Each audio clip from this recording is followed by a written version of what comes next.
thank you for joining us on Weather Out West, the hour-long show where we showcase what's happening weather-wise across the western United States. I'm your host, meteorologist Leah Pizzetti. We begin today on the East Coast, actually, where they're bracing for dangerous winter weather. The developing nor'easter is slamming the Northeast with heavy rain and snow. A winter storm watch stretches from Indiana up through Maine, with parts of Vermont, New Hampshire, and Maine expected to get up to 9 inches of snow today. And while thousands of travelers are still trying to return home from the Thanksgiving holiday, Chicago's O'Hare International Airport is still seeing dozens of cancellations today after severe weather over the weekend disrupted thousands of flights. A nor'easter clearly gets its name because of its location on the map and the winds from the northeast along the east coast. But on the west coast, a much smaller storm has left behind some snow on Washington's mountains and is now moving also to the east, bringing some snow potential to eastern Washington and Idaho. Meteorologist Thomas Patrick is tracking snow impacts from Spokane.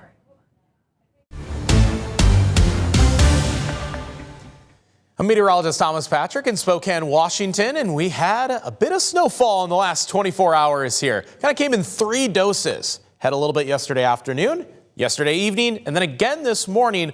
All of that at about a ½ an inch at a time. So it's added up to about 1.5 inches in total, as you see over Riverfront Park. Somebody's scoping out the snow-covered grass there at Riverfront Park. No more snowfall on the way today, though there are still some snow-covered roads, especially a lot of the side streets and the turning lanes that haven't quite gotten attention yet. Those are still snow-covered, but the snow is basically done across a large majority for the inland northwest. More snow will be here on Thursday, and we've already gone with a weather impact alert day for that day before we get to a kind of warm weekend, a warm December weekend, that is. So again, live picture over Riverfront Park, a bit snow covered there. First pictures coming in early this morning, even before that third and final wave came through over Spokane and Spokane Valley. There was already at least 1 inch or so on the ground and on the grass, and we just added to that, especially between 5:30 a.m., 6:30 a.m., 7 o'clock at the latest was those last snowflakes that were falling. Not just here, but also North Idaho getting a fair share of snowfall. The trees holding on to, again, about 1 to maybe 2 inches of snow between Post Falls as well as Musco on the Idaho side of the Palouse.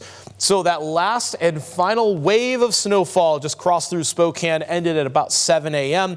Since then, it's just fizzled out. So we are finished for snowfall today. Winter weather advisories are expiring and road conditions will improve from here on out. So things are just actually looking stable for the rest of the day.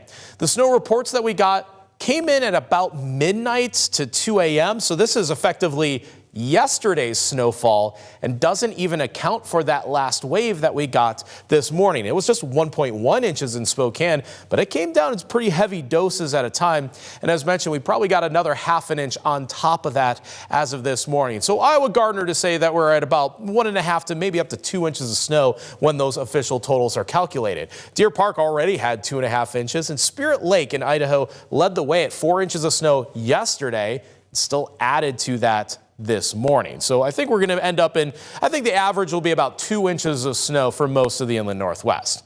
Now we're on to the next one, and it looks like Thursday there will be a wave of some moisture and energy that just curls along this jet stream here. The models do not agree, though, with how much snow. Some say as much as 2 or 3 inches of snow.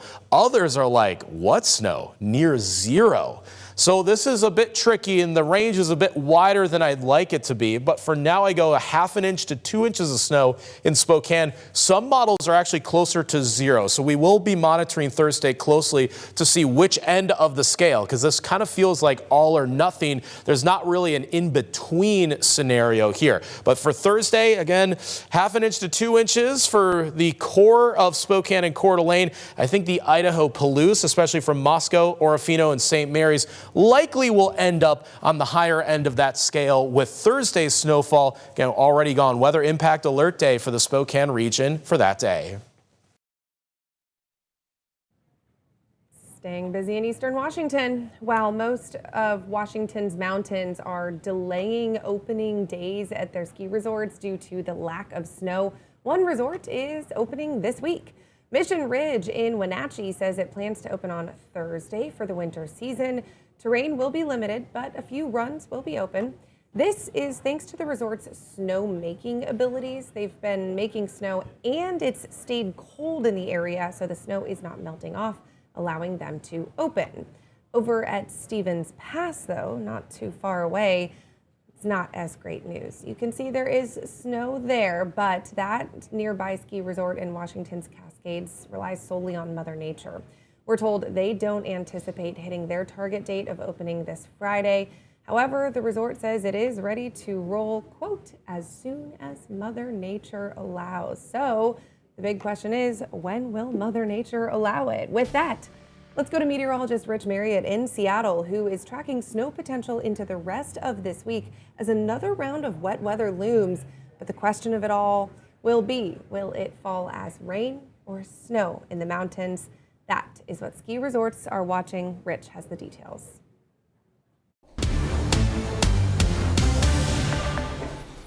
Well, I'm meteorologist Rich Marriott, and well, we're off to a quiet start around western Washington. We've got just a few showers that have been lingering from overnight. They were on their way out, but we got a little bit of convergence that's helped to maintain those showers roughly between Seattle and Everett. But those should wrap up by the end of the morning, and we should see skies clear a little bit this afternoon, at least some sun breaks, but a few places might actually go partly sunny once we get rid of this little convergence zone area there, that post-frontal that's been hanging on. You see up there in Everett, which is under that remnants of that convergence zone, still looking pretty wet out there on the runways at Payne Field this morning, and out at SEA, it's looking like dry roadways, but a lot of cars out there on the departure deck.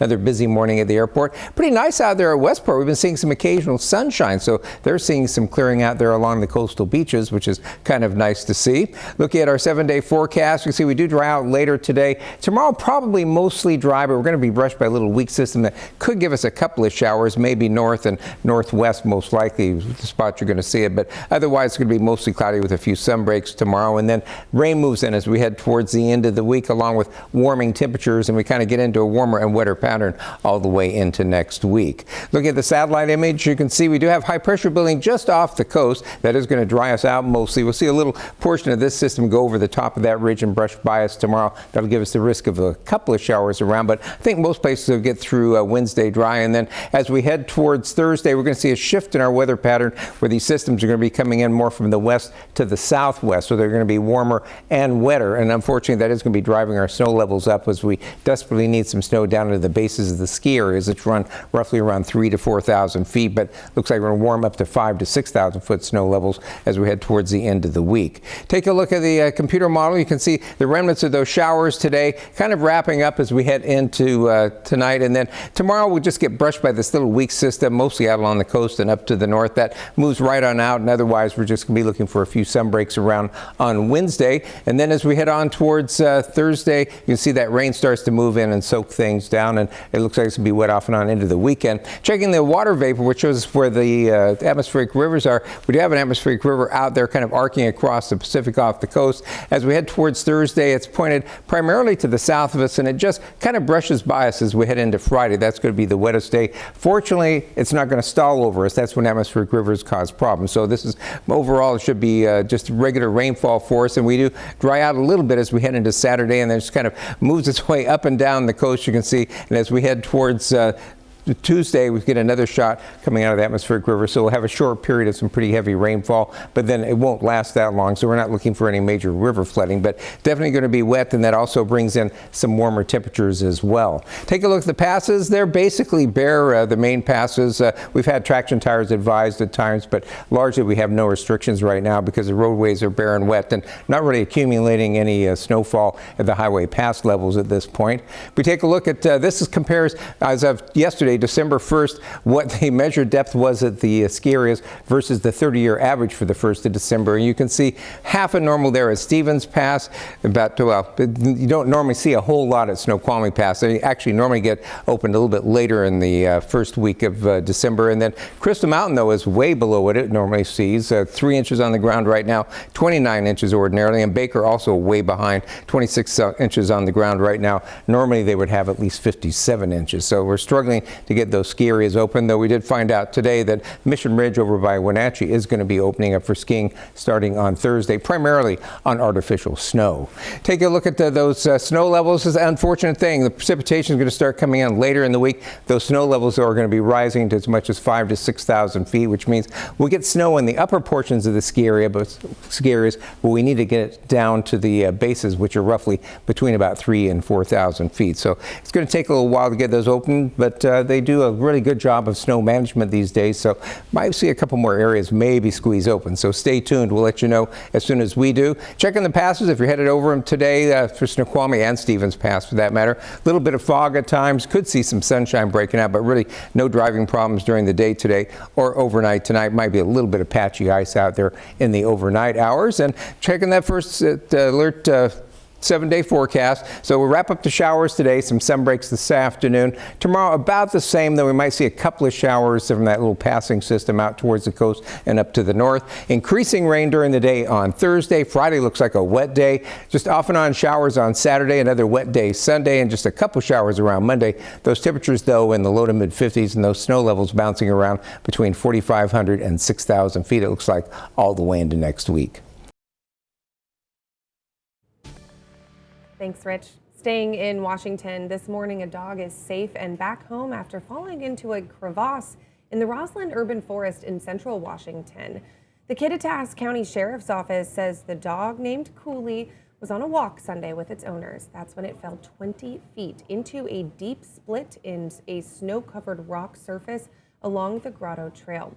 The rescue took 7 hours and involved several rescue agencies. The owners say the dog has a couple of bumps and bruises, but is okay. Still ahead, this year brought an unseasonably late first snowfall in Denver, and now more is on the way. We'll check in on where the snow is heading in Colorado after the break. On the heels of the first snow in Denver for the season, our team in Colorado is closely following the next round of snow. Chris Bianchi and Jaden Knowles are in Colorado with snow impacts and timing in Colorado. And we have a winter weather advisory for us here in the Denver area for Wednesday. And by the way, if you're joining us from somewhere outside of Colorado, you may not be aware that in Denver, we have just really not had any sort of meaningful snow so far this season. Our average first snowfall in Denver is on October the 18th. Now, back on Saturday, we saw a whopping 0.2 inches of snow for us in Denver back on Saturday. But we haven't had any real snow, just to be honest about it yet. But that changes for tomorrow for your Wednesday. Winter weather advisory, 2 to 7 inches of snow. Lighter totals north and east of Denver, higher totals south and west sides of town. And that snow will spread in later on today for us here across the mountains. And then that'll eventually push its way into the Denver area after dark tonight and to tomorrow morning as we get a cold front that pushes in some of that upslope flow. Northeast winds, that's the prime wind for us here in Denver to get our bigger snow events, because that means that air is forced back against the mountains. It's forced to rapidly rise and it condenses into that moisture. So that's why you see here that kind of darker coloring on the south and west side of Denver. That's that upslope flow kicking into full force. That'll dissipate, though, later in the day on Wednesday, later in the day tomorrow, and then eventually we start to push some of that snow into southern Colorado. So the big question, how much snow are we talking here? 2 to 5 inches, the most likely scenario for us here in Denver. Higher totals, though, west and south of Denver, a good 4 to 8 inches.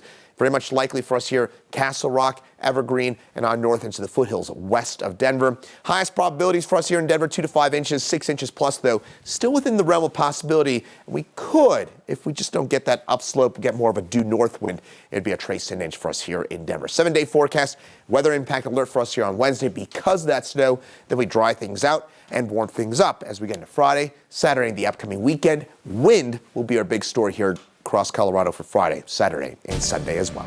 Well, welcome back. I'm Weather Impact Team Meteorologist Jaden Knowles here in Denver, Colorado. Of course, we have that weather impact alert for tomorrow morning. Could see some about 3 to 6 inches across the metro area. But the main reason for the weather impact alert, we issued this a couple of days ago, is because we could see some road impacts. So it's more and more likely that we probably will, especially along I-70 and parts of I-25 corridor. So let's talk about, why does bridges freeze first? I mean, we always hear about that. Typically on your typical road, we always usually see the temperatures kind of lose its heat at the same rate. But here's the difference. Whenever you have that bridge, there's nothing underneath it, especially if there's water underneath it. You see those gusty winds, it is able to go, can be reached from above as well as below the bridge, and that helps it lose heat a little bit faster than it does on the roadways, and that's the reason we see that ice start to form. So as you're heading out the door tomorrow morning, definitely be mindful of that. Another thing you got to watch out for is that black ice, especially the snow isn't going to really stop until about 2 p.m. tomorrow afternoon, and we're not going to get above freezing temperatures. So as we head into the evening commute, we're talking about 5 p.m., 6 p.m., and of course our sunset is around 4 p.m. tomorrow afternoon. We could start to see that black ice. Now, it's actually a very thin layer of ice. It's practically transparent, making it very hard to spot. So take things nice and slow on both the morning commute as well as the evening commute, as we're expecting our first true snowfall of the season tomorrow morning. Very interesting explainer. While it may not be snowing in Arizona, parts of the state are still extremely cold. Meteorologist Ginger Jeffries is watching who will be freezing from Phoenix. I'm meteorologist Ginger Jeffries. A look at your weather out west across Arizona, where, you know what, we get a little braggadocious this time of the year, simply because our conditions are prime. We've got a little bit of cool air to the north of us, and that is triggering some advisories. We started to see the signs of this. You know, the best weather gauge out there, take all the computers away and read the clouds. Now, the negative is clouds only give you about a 1 to 2 day heads up. But when you see clouds like this overhead in the Valley of the Sun, this indicates that we are in between two different weather patterns. Usually these clouds follow a ridge of high pressure, and you can see the dark underbellies. Well, they've got a little bit of moisture, but altocumulus clouds always are a trigger that temperatures will be coming down. So a couple notables for Phoenix. December, traditionally our coldest month of the entire year. Now, kind of interesting, in January we have some of our coldest temperatures ever set, but on the whole, the average high temperature for us this month is 66 degrees and our average low is 46. So we really want to focus on the lows this morning, simply because we do have a freeze warning for areas around Kingman. That's the northwest corner of the state. And this is only through about 9 o'clock this morning. Temperatures between about 28 to 32 degrees. Yep, that's on the cool side. During the day, though, we warm up nicely, Phoenix. Oh, how about this? We've got 70 from Phoenix into Tucson, 71 in Yuma, seeing some 60s drop in around the Havasu area. I've got 50s from Prescott into Payson, and right about 47 today in Flagstaff, and 46 in the Grand Canyon, where we do have a little bit of cloud cover. Now, speaking of these clouds, follow along. Look at this. Now, I've zoomed it forward to tomorrow morning because we've got basically this weak layer of moisture, and it's moisture-ish. We're not seeing a heavy amount of precipitation, but it's enough to possibly spawn a couple snow flurries in the higher elevations, and as it drops into lower elevations, so below about 8,000 feet, we may see some precipitation. At best, you can see by Wednesday night, it's getting close, northeast side of the metro. But as far as it actually bringing measurable rainfall to Phoenix, I think if we see anything, it's again going to be on the far north or far east side into Thursday. As far as measurable rainfall, we're not even on the radar. So it is minimal at best, but it's starting to expand. So that could get interesting. Of course, I always keep you posted. Now, as far as our best bet, we're looking for the White Mountains, seeing about a 20% chance of measurable rainfall Wednesday and Thursday. That's only at about 20% for high country. So you can see it's really minimal at best. And for Phoenix, right now, we got the big goose egg as far as measurable rainfall. So enjoy this. We've got sunny, we've got mild conditions. Daytime highs going for about 70 degrees, which is still just a hair above our average range. And then it's those overnights that we're really starting to feel the season. I mean, look at some of these numbers.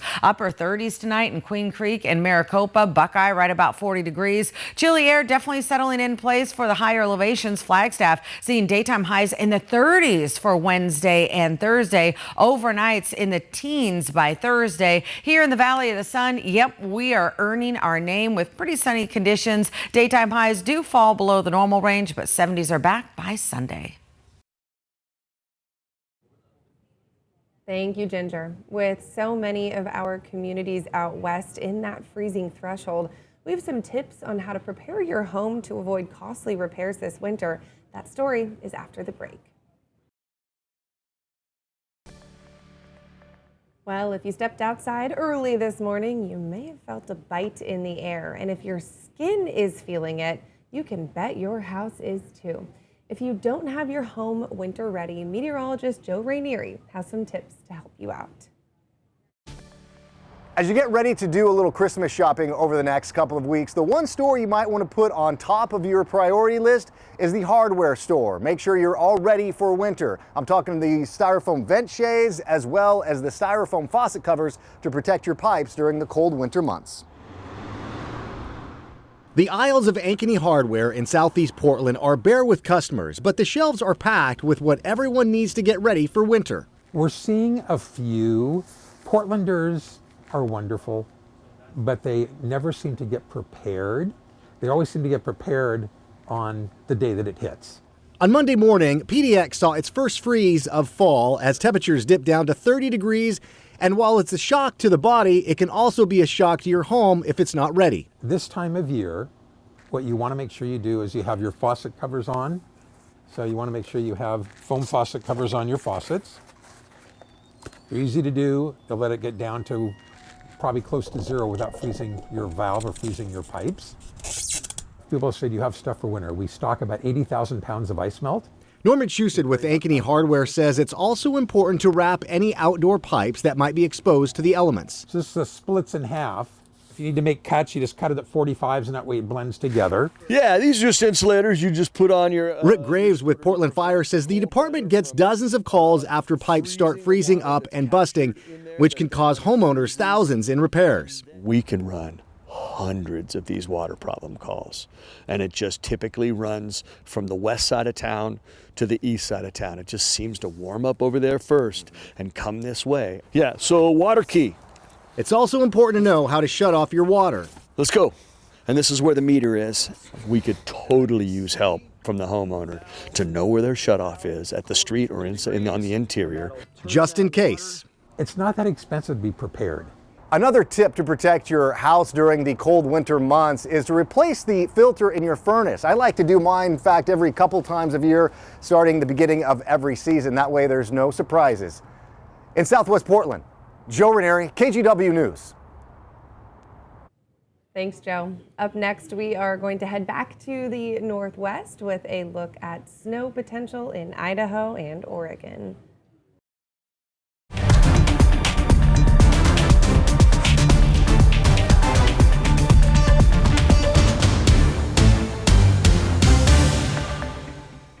Welcome back to Weather Out West. Thank you so much for sticking with us. Let's go to Oregon now. Meteorologist Rod Hill is watching a rainy pattern arriving by the end of this week in Portland. From a warmer than 24 hours ago, Portland, Oregon, I'm meteorologist Rod Hill, and you're wondering why is the Portland guy starting with the national temperature map? Because this is what we're watching as forecasters here in Oregon. These cold air chutes dropping out of Canada. This is the latest one. This was mid-morning. It was 17 in Chicago. The cold air keeps using the Rocky Mountains, kind of has a western boundary, and then the cold air moves to the east. And the problem is, we think this pattern could continue for the next couple of weeks, which means it will be very delayed to get our snowpack building in the Oregon Cascades. And with nothing on the ground, basically, this first week of December, that's a growing concern for us as we look to start building some decent snow totals going into the end of the year. All right, well, sticking with that temperature map I just showed you, they do have snow up in the New England today and rain on the East Coast, and we're pretty mild today, really. You know, we had our first freeze of the season yesterday morning. The official low turned out to be 31 degrees at 3:12 a.m. Monday morning out at PDX, only freeze we've had so far this fall. And today, while we have seen some light showers, most of the action has been hitting along the Cascades and then bouncing east of that area. We have seen some snow up at Timberline Lodge, but it's only been a dusting in their parking lot, so not much. And the Cascade Pass cameras have been showing okay conditions, and temperatures will be warming during the day, so really no concerns. Mixed bag of some early sun and raindrops from our Snookwinds Casino Resort camera in Lincoln City. Good visibility this morning over the Interstate Bridge, a spot that has been foggy a lot, but not this morning. 44 has been the mid-morning temperature, again, in comparison to being around freezing 24 hours ago. So it's you can see how much warmer we're starting off our day. In fact, nobody is at freezing in Oregon on this map, except for Baker City, where numbers are sitting at 28 degrees. All right, so what's going on for this afternoon? Mainly dry weather if you're going to be in our area after some morning shower chances. Afternoon sun breaks expected. Winds are light.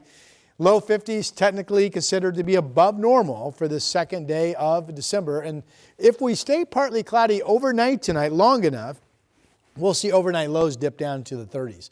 Southwest Washington's a similar setup. Upper 40s today.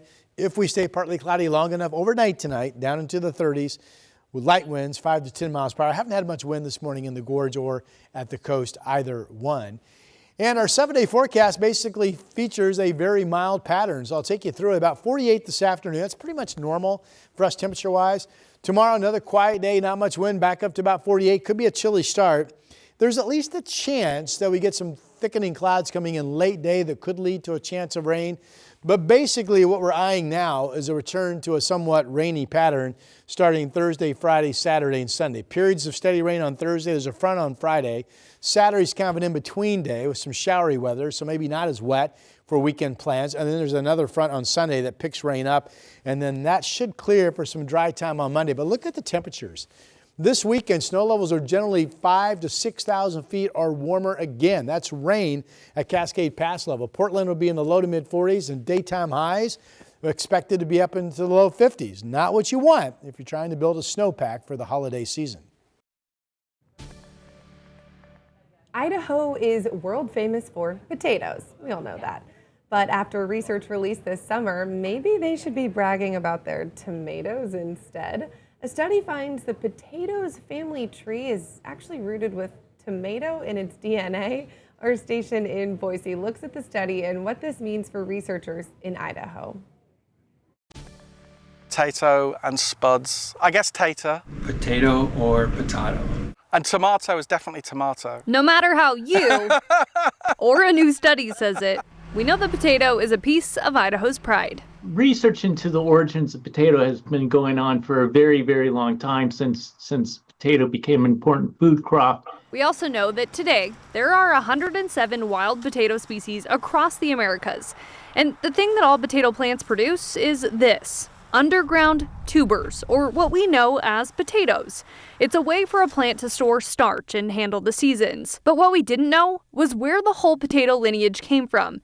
But now scientists do. And it took root nearly 9 million years ago after a new study published in Cell finds our spuds have a little tomato in its bloodline. The tomato plant with beautiful red fruit derived from pollination of flowers is strikingly different than the potato plant with potentially small green fruit or no fruit. Not twins, but more like cousins. Researchers say the potato's ancestors were basically a mashup between a tomato plant and this, E. tuberosum, a species of wild potato that doesn't have tubers. Today's potato comes mostly, it's 40% from this wild E. tuberosum plant and 30% from tomato. When they think that hybridization event happened, it was like about 10 million, 9 million years ago.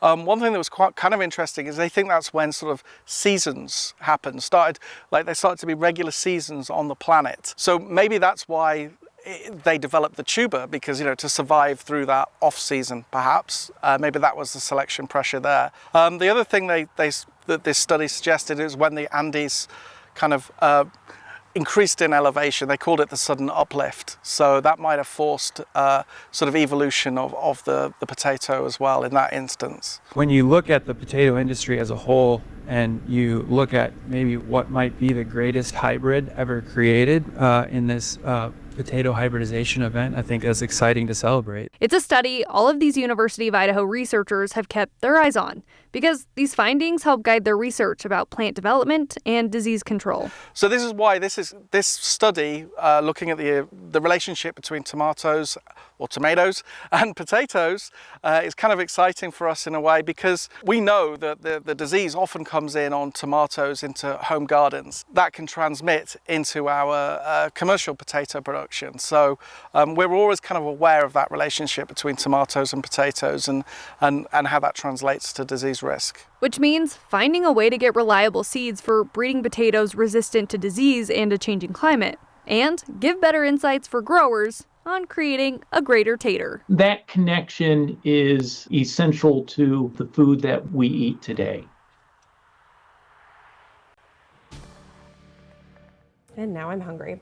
Snow showers are moving into Idaho today. Let's go now to Hector Mendoza in Boise with the track of that. Well, taking a look at some of the temperatures from yesterday, it struggled here in the Treasure Valley for some of these temperatures to climb out of those 30s, and that is due to some of the cloud cover we had yesterday. So a lot of the temperatures a little bit cooler than we anticipated as we got on through the rest of the day, as most spots got into the upper 30s. Some spots were able to reach the 40s as you look at Caldwell, Mountain Home, and even out in the Twin Falls area, and then even up into portions of the mountains struggled to climb out of that freezing sort of temperature, sticking around those low 30s.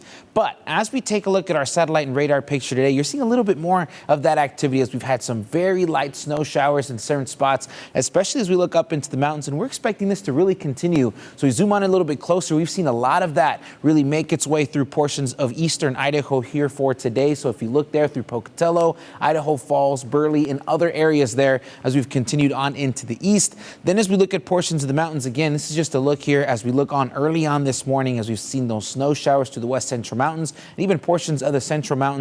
Then as we fast forward just a little bit more here, we're taking a look at portions of the Treasure Valley. We've seen that make its way through. So again, very scattered and very light. That was the name of the game here for today. But as we get towards the rest of this afternoon, we're not expecting much of that to really continue as we're going to start to clear out. We see a little bit more of that sunshine there by 4 o'clock. Sun starts to set and we stay clear. So these temperatures look to get very cold, back into freezing territory as we get towards 10 o'clock.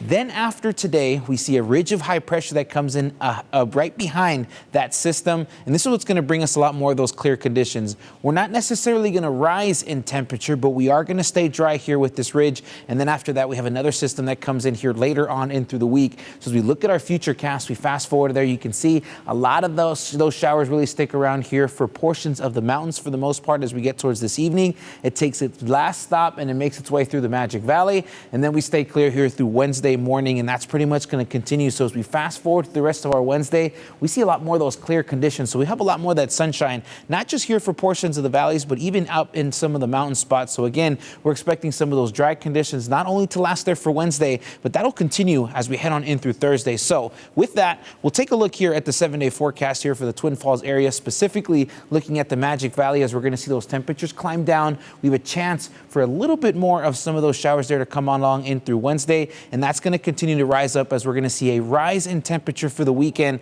And we're also going to see a lot more activity in terms of our next shot of some rain that comes in Friday, Saturday, and is expected to really stick around there as we get in towards Sunday morning. But as we look at the 7-day forecast here for Boise, those temperatures stay into those low 40s there Tuesday and Wednesday. We see those clear conditions here. Another chance for some of those colder temperatures to really stick around in through the morning as we'll see those upper 20s. And we're expecting to stay right below that freezing mark there through the next couple of mornings. And we're also expecting that to really continue to rise there as we get towards Friday. So our next big push of moisture is going to come along here Friday, Saturday, and into Sunday as we're going to see those increased chances. Most likely the biggest amount of rain that we're going to be seeing there is through Friday night and into early Saturday morning.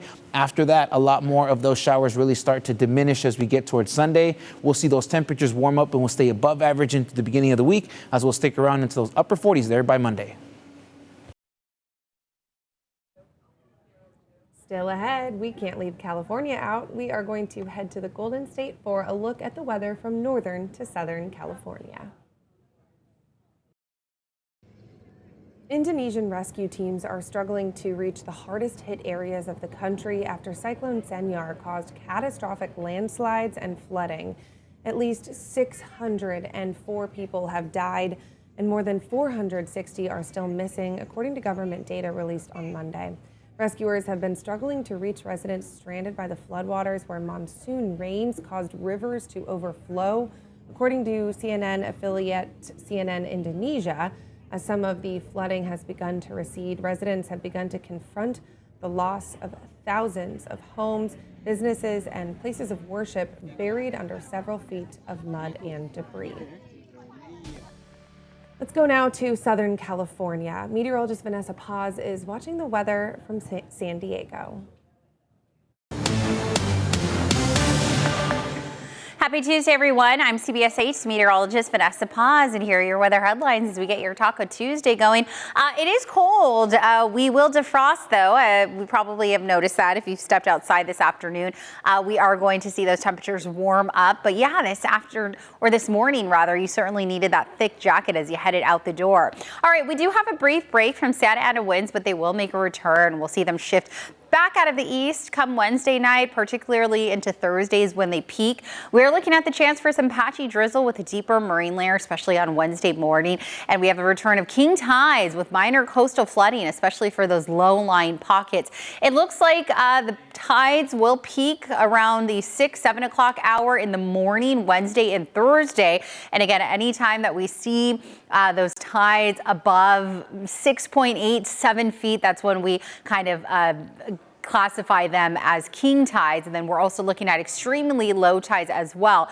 What that really means is, again, those low-lying areas, especially along the boardwalk, parking lots, are susceptible to some minor low-lying flooding and also some really strong waves. So just make sure that you're never turning your back on the water if you are checking out those high tides for the next couple of days. High temperatures this afternoon. I mean, take a look at this. Fall-like conditions for everyone from the coast all the way towards interior parts of the county. I'm seeing mostly mid to upper 60s from Oceanside all the way to downtown San Diego. A little warmer by about 4 or 5 degrees or so for interior parts of the county, mostly high 60s for those areas that hug the 15 corridor. 68 degrees, a pretty popular number. That's what I'm forecasting for Fallbrook, Vista, Poway, as well as Miramar. As we take a look at the winds today, they'll be tracking out of the north. Again, we do have some slightly cool conditions this afternoon. And then as those winds shift out of the east, kind of switching direction here, that's going to warm things up, especially when it comes to middle of the week.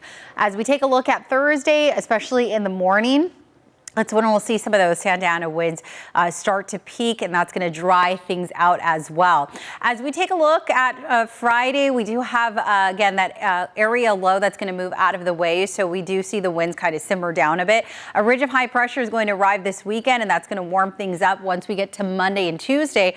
We're talking about the potential for 80s to make a return. So if you're wondering, are we set for any more rain? The answer is probably not. If we do see any rain, again, chances minimal. We're talking about 10 to 13% or so, and we're pretty bone dry towards the end of the week into early next week. Here's a quick look at tomorrow's highs. We're talking mid 60s, high 60s for the inland valleys tomorrow afternoon, high 50s for the mountain areas, and we'll be in the low 70s for our desert communities.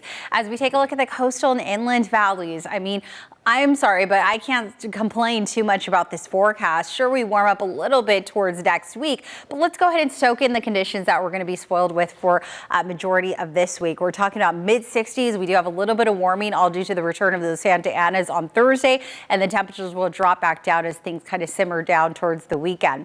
The mountain areas, keep in mind, still going to be really chilly, especially when it comes to those overnight hours. We're talking mostly 50s for daytime highs, and then 60s making a return this weekend. The desert areas, low 70s on tap, 60s rebounding on Friday. Vanessa, please don't complain because that is lovely. Our final forecast today is from Northern California. Let's go to meteorologist Brendan Minchef in Sacramento. Hey, meteorologist Brendan Minchef here in Sacramento. November is wrapped up, but man, it was a cold month. It was also rainy. We saw quite a bit of rain through the middle part of the month, and you can kind of see when that rain moved in because the first half of the month was fairly warm, and then the second half of the month was wet, and then it was very foggy. We went quite a long stretch, about a week or more, across parts of the valley without seeing any sunshine. Thanksgiving at the time at 48 degrees was the coldest day of the year. Then the day after Thanksgiving at 47 became the coldest day of the year. But actually we ended the month of November at only 46 degrees in Sacramento. So that is now the coldest day of the year. It's also the coldest day since February 25th of 2023, when we also hit 46 degrees. But in the month of November, that's the coldest temperature since November 11th of 1985, 40 years ago. So definitely some rare November chill. all thanks to the Thule fog, which stuck around for quite a long time. But finally, on Monday afternoon, the Thule fog did lift and we saw sunshine across the majority of the valley. And again, we'll watch the loop here from satellite. Sacramento cleared out, Stockton, Modesto down to Fresno cleared out, and late afternoon, the rest of that lingering fog did finally lift along Interstate 5. But temperatures didn't necessarily reflect the fact that we saw sunshine.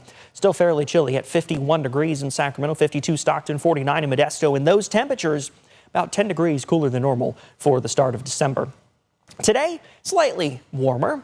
We'll use air quotes for warmer. Just higher temperatures, we'll put it that way, especially in the valley. 55 in Pollock Pines today, 54 in Arnold, 53 up in Tahoe, 54 in Truckee, 57 in Auburn. A little further south, Sequoia, Kings Canyon National Park, 55 degrees, 53 over in Yosemite, 56 in Merced, 56 in Fresno as well. Out along the coast now, temperature is going to be in those 60s, 65 in Morro Bay, about 67 in Big Sur, 62 in Carmel, 64 in Monterey, 67 Salinas, 63 in Santa Cruz. San Francisco Bay Area temperatures also in those low 60s, 61 in San Francisco, 60 in Oakland. Now to the North State, upper 50s for parts of the North State, then to the low 60s. A little bit of a range of temperature, 52 up in Mount Shasta, 53 in Wairika, 62 in Red Bluff and Redding out along the coast, 56 in Fort Bragg, 54 in Eureka, and 57 in Crescent City. Back to the valley now. Sacramento metro area going to be in those mid to upper 50s, mid 50s across much of the San Joaquin Valley, including Stockton and Modesto. A little bit of a pattern change on the way for Wednesday, so not going to see much today. Maybe a little bit of a breeze through the afternoon. That'll help to clear out any clouds that come in. But really, Wednesday morning through Wednesday afternoon, we're going to see some pretty strong wind gusts of about 20 to 35 miles per hour, especially west of Sacramento through the Sacramento Valley. And then you'll notice it continuing again through the afternoon. Maybe not quite as strong, but still quite a breezy day for places north and west of Sacramento. That is because of a low pressure dropping into the Intermountain West that's setting up this northerly flow, bringing us those winds at the surface, and also just going to be a dry and quiet pattern beyond that as high pressure builds in. So mid 50s in the foothills over the next 5 days, some 40s in the high country, especially Wednesday and Thursday in the wake of that system. Back to the valley, Wednesday going to be the warmer day as we get those north winds, 61 degrees, but less fog over the 10-day forecast period here. But temperature is going to continue to be in those mid to upper 50s for much of the first week and a half of December. Thank you, Brendan. Oregon researchers are hitting the books and checking the bark, looking for ways to make your Christmas tree more resilient. We're going to have that story after the break. Finally today, as people start picking out their trees for the holidays, some Oregon researchers are looking for ways to make the Christmas tree crop more resilient. Researchers have found some types of trees are better suited to the increase in summer heat waves. The Nordman fir is known for being able to survive extreme conditions, and it has these strong branches, much like the Turkish fir that researchers say is showing promise in our changing climate. This is how our Christmas trees begin. Fragile seedlings just trying to survive, sometimes extreme weather. The orange flags where the compost is put for those seedlings, there's less mortality, or there's only one tree that's dead in the entire plot. Oregon State University Christmas tree expert Priya Rajarapu is testing which mulch works best to protect seedlings from extreme heat, which she says we're seeing more of during our summers. If you don't use mulch, it's 80% survival. But if you use mulch, it can go up to 92% survival. Researchers are finding certain types of trees are standing tall in extreme conditions, and growers, including Lee Farms in Wilsonville, are seeing their popularity grow. The Nordmans are beautiful and well structured. They don't give off a lot of pollen and they don't lose a lot of needles. Sixth-generation grower Kara Huffman says they sell a lot of Nordmans, and they've just planted Turkish, along with the more traditional Noble, Douglas, and Grand firs. She says the more resilient trees tend to be more expensive due to their longer growing time of about 15 years compared to a more average 12 years. which means more maintenance, more years for maintenance and care. So that's why the price differentiates between the trees. She says no matter what type of tree you choose, getting them into fresh water within 2 hours of cutting and keeping them away from direct heat can help them survive inside. But as OSU researchers are finding, figuring out how to help them outside is the bigger issue for the future. Adding mulch would definitely benefit them, but if you're planting 300,000 seedlings, we have to think what's a better way to apply or keep the seedlings alive. According to the Real Christmas Tree Board and a survey of 43 suppliers, they say wholesale Christmas tree prices will be about the same as last year. In Tualatin, Libby Dowsett, KGW News. Well, that does it for us here on Weather Out West on this Tuesday, December 2nd. It's hard to believe December is here. Hope you have a great rest of your day, and I hope you join us again tomorrow. We'll be back, same time, same place. Have a great day.